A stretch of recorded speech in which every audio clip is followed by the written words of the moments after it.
Welcome to the One Year Bible, April 20.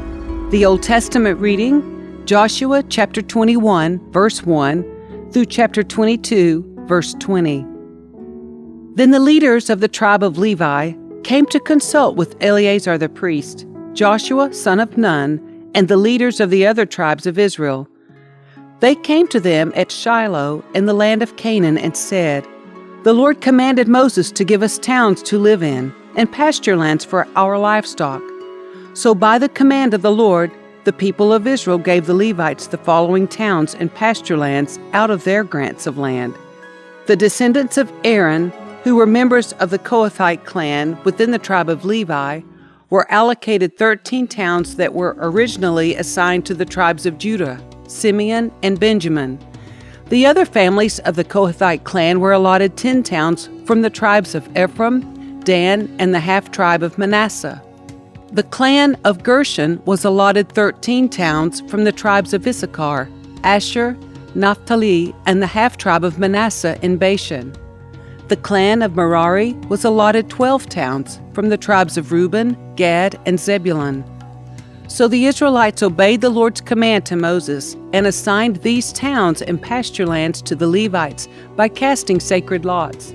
The Israelites gave the following towns from the tribes of Judah and Simeon to the descendants of Aaron, who were members of the Kohathite clan within the tribe of Levi, since the sacred lot fell to them first. Kiriath Arba, that is, Hebron, in the hill country of Judah, along with its surrounding pasture lands. Arba was an ancestor of Anak. But the open fields beyond the town and surrounding villages were given to Caleb, son of Jephunneh, as his possession. The following towns with their pasture lands were given to the descendants of Aaron the priest: Hebron, a city of refuge for those who accidentally killed someone; Libnah, Jatir, Eshtemoa, Holon, Debir, Ain, Juttah, and Beth Shemesh, 9 towns from these 2 tribes. From the tribe of Benjamin, the priests were given the following towns with their pasture lands: Gibeon, Geba, Anathoth, and Almon, 4 towns. So in all, 13 towns with their pasture lands were given to the priests, the descendants of Aaron.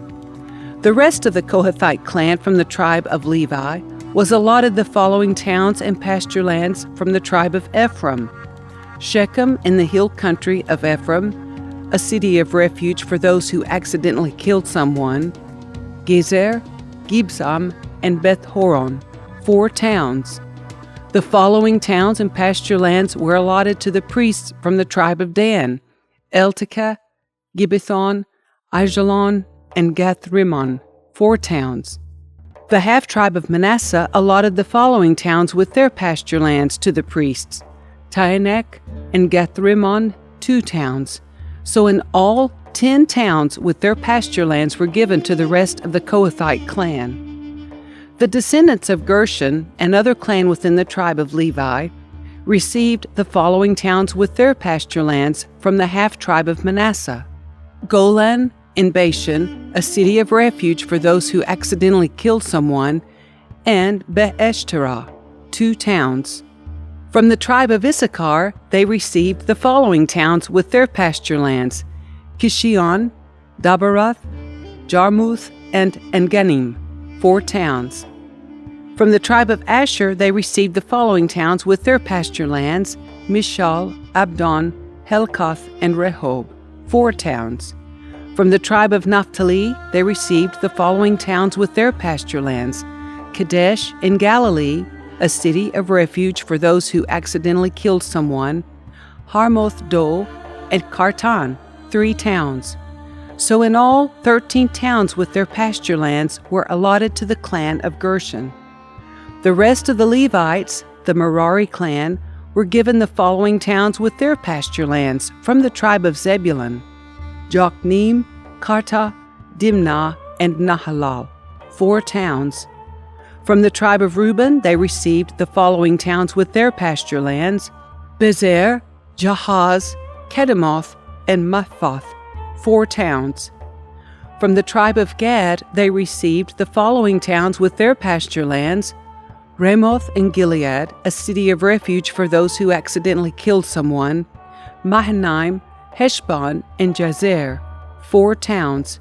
So in all, 12 towns were allotted to the clan of Merari. The total number of towns and pasture lands within Israelite territory given to the Levites came to 48.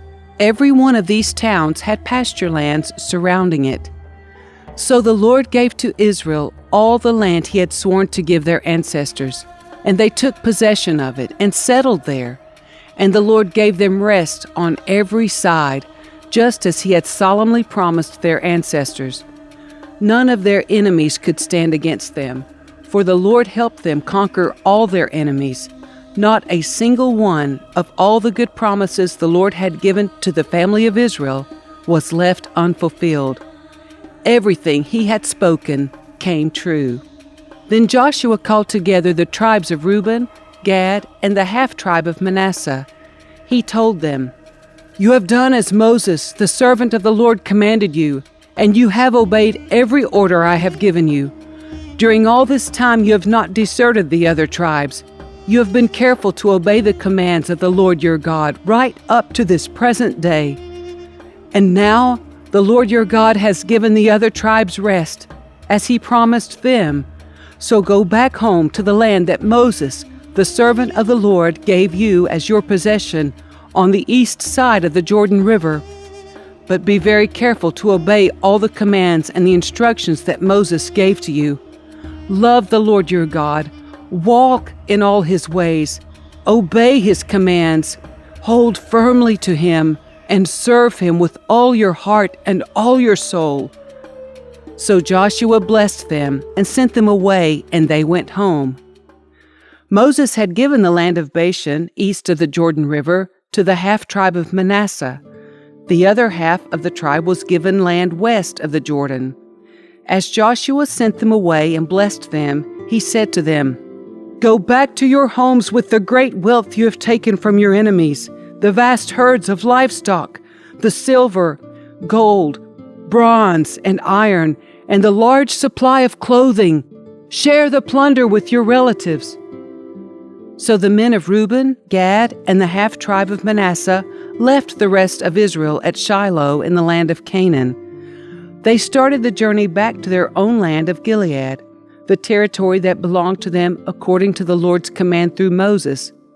But while they were still in Canaan, and when they came to a place called Geliloth, near the Jordan River, the men of Reuben, Gad, and the half-tribe of Manasseh stopped to build a large and imposing altar. The rest of Israel heard that the people of Reuben, Gad, and the half-tribe of Manasseh had built an altar at Geliloth at the edge of the land of Canaan on the west side of the Jordan River. So the whole community of Israel gathered at Shiloh and prepared to go to war against them. First, however, they sent a delegation led by Phinehas, son of Eleazar the priest, to talk with the tribes of Reuben, Gad, and the half-tribe of Manasseh. In this delegation were 10 leaders of Israel, one from each of the 10 tribes, and each the head of his family within the clans of Israel. When they arrived in the land of Gilead, they said to the tribes of Reuben, Gad, and the half-tribe of Manasseh, "The whole community of the Lord demands to know why you are betraying the God of Israel. How could you turn away from the Lord and build an altar for yourselves in rebellion against him? Was our sin at Peor not enough? To this day we are not fully cleansed of it, even after the plague that struck the entire community of the Lord. And yet today you are turning away from following the Lord? If you rebel against the Lord today, he will be angry with all of us tomorrow. If you need the altar, because the land you possess is defiled, then join us in the Lord's land, where the tabernacle of the Lord is situated, and share our land with us. But do not rebel against the Lord or against us by building an altar other than the one true altar of the Lord our God. Didn't divine anger fall on the entire community of Israel when Achan, a member of the clan of Zerah, sinned by stealing the things set apart for the Lord? He was not the only one who died because of his sin.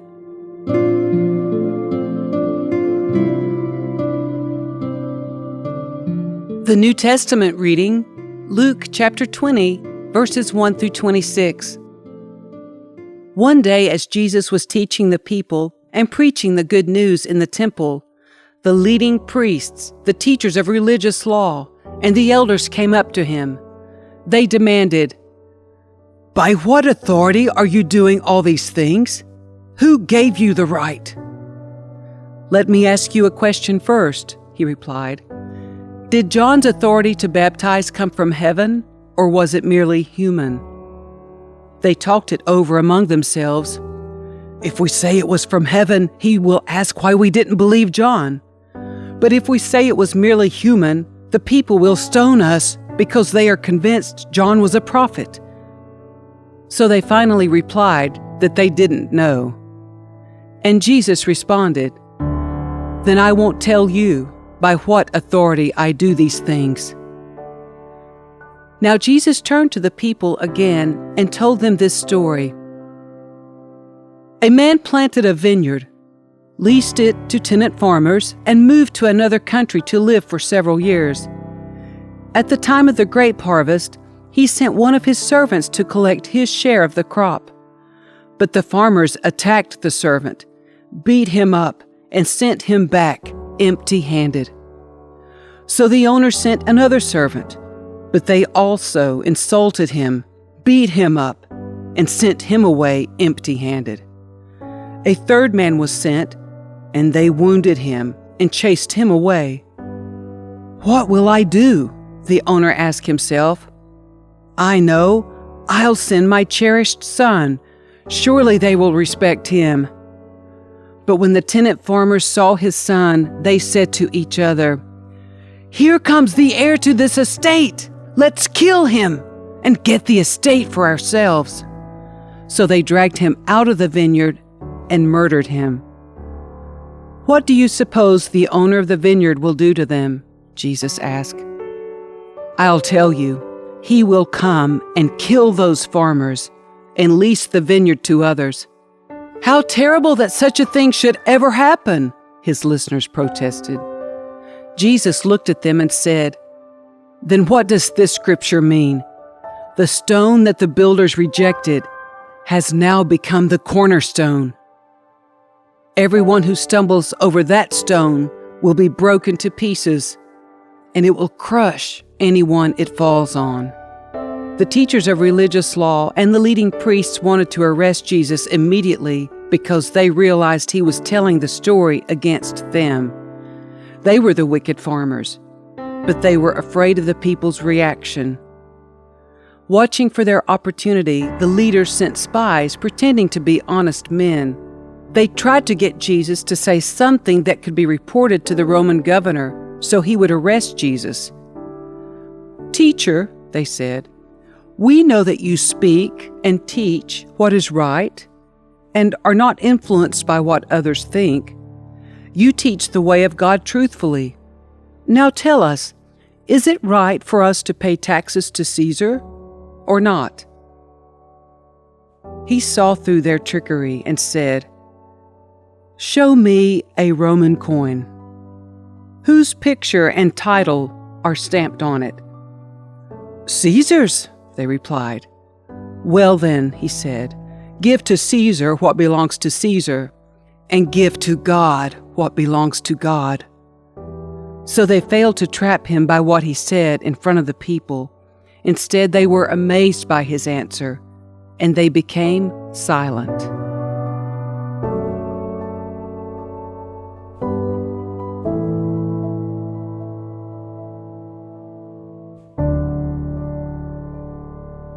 Psalm 89, verses 1 through 13. I will sing of the Lord's unfailing love forever.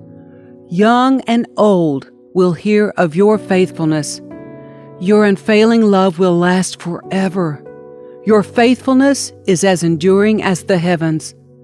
The Lord said, I have made a covenant with David, my chosen servant. I have sworn this oath to him. I will establish your descendants as kings forever.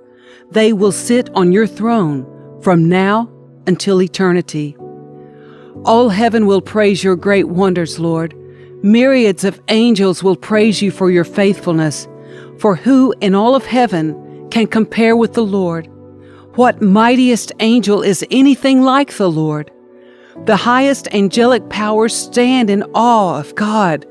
He is far more awesome than all who surround his throne. O Lord God of heaven's armies, where is there anyone as mighty as you, O Lord? You are entirely faithful. You rule the oceans. You subdue their storm-tossed waves. You crushed the great sea monster. You scattered your enemies with your mighty arm. The heavens are yours, and the earth is yours. Everything in the world is yours. You created it all. You created north and south. Mount Tabor and Mount Hermon praise your name. Powerful is your arm. Strong is your hand. Your right hand is lifted high in glorious strength. Proverbs 13, verses 15 and 16. A person with good sense is respected. A treacherous person is headed for destruction. Wise people think before they act. Fools don't, and even brag about their foolishness.